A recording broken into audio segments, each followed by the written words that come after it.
Toyota Hilux വീട്ടിലെ തന്നെ എത്രയോ നമുക്ക് നോക്കിയാലോ. Hi, welcome to behind the wheel. So നമ്മൾ ഇന്ന് നോക്കാൻ പോകുന്ന ടൊയോട്ട ഹൈലക്സിൻ്റെ ഏറ്റവും ടോപ്പ് ആൻഡ് വേരിയൻ്റ് ആയിട്ടുള്ള VX ആട്ടോ.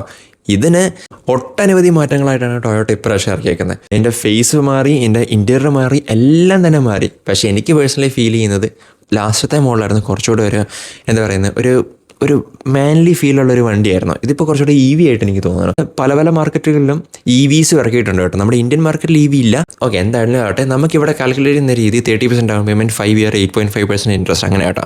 അങ്ങനെയാണെന്നുണ്ടെങ്കിൽ ഈ 47 lakhs വരുന്ന ടോപ്പ് എൻഡ് മോഡലിൽ നമുക്ക് ഡൗൺ പേയ്മെൻറ്റ് കൊടുക്കേണ്ടി വരിക ഓൾമോസ്റ്റ് 14,15,000 rupees-ആണ് 30%. ബാക്കിയുള്ളത് ലോൺ എടുത്തു 8.5% ഇൻട്രസ്റ്റിൽ. അങ്ങനെയാണെന്നുണ്ടെങ്കിൽ നമുക്ക് 5 ഇയറിലോട്ട് ഓൾമോസ്റ്റ് കൊടുക്കേണ്ടി വരിക 62,000-63,000 rupees-നടുത്താണ് നമുക്ക് മന്ത്ലി EMI വരാം. അതിന് സപ്പോസ് നമ്മൾ 7 ഇയറിലോട്ട് നോക്കിയാൽ ഓൾമോസ്റ്റ് 52,000-53,000 rupees-നടുത്താണ് നമുക്ക് മന്ത്ലി EMI വരാം. ഈ ഒരു പ്രൈസിന് ഹൈലക്സ് വെർത്താണോ? എന്താണ് നിങ്ങളുടെ അഭിപ്രായം?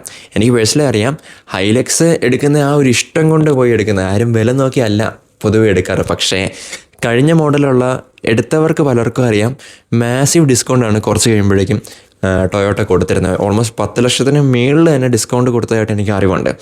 അപ്പം ഹൈലക്സ് എടുക്കാൻ വെയിറ്റ് ചെയ്യുന്ന ആൾക്കാർക്ക് കുറച്ചുകൂടെ വെയിറ്റ് ചെയ്തു. അപ്പോൾ ഇതിന് ചിലപ്പോൾ ഡിസ്കൗണ്ട് കിട്ടിയേക്കാം എന്നാണ് ഞാൻ പറയാനുള്ളത്. അല്ലെങ്കിൽ യൂസ്ഡ് നോക്കാം. നിങ്ങളുടെ അഭിപ്രായം എന്താണ്? നിങ്ങൾ യൂസ്ഡ് നോക്കോ അതോ ഫ്രഷ് എടുക്കോ? നിങ്ങളുടെ അഭിപ്രായം കമൻറ്റ് സെക്ഷനിൽ അറിയിക്കുക. അതോടൊപ്പം തന്നെ ഹൈലക്സ് എടുക്കാൻ വെയിറ്റ് ചെയ്യുന്ന നിങ്ങളുടെ ഫ്രണ്ട്സിന് ഈ വീഡിയോ ഒന്ന് ഷെയർ ചെയ്ത് കൊടുക്കുക.